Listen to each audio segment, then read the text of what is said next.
ബയ്യേ ആരാ അത് കുഞ്ഞു? കണ്ണ ആരാ അത്? ആൻറ്റിയോ? ഇത് ആൻറ്റിയാണോ? ഓ അത് ശരി.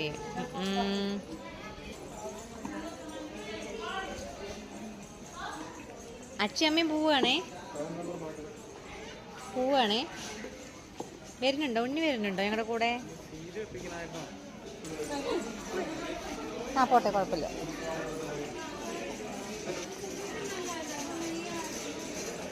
പതുക്കെ പതുക്കെ. നമ്മുടെ വണ്ടി അവിടെ. അച്ഛ കൊണ്ടുപോയി നമ്മുടെ വണ്ടി വരും. അച്ഛ ഇവിടെ പോയി, അപ്പുറത്ത് പോയി നടക്കും.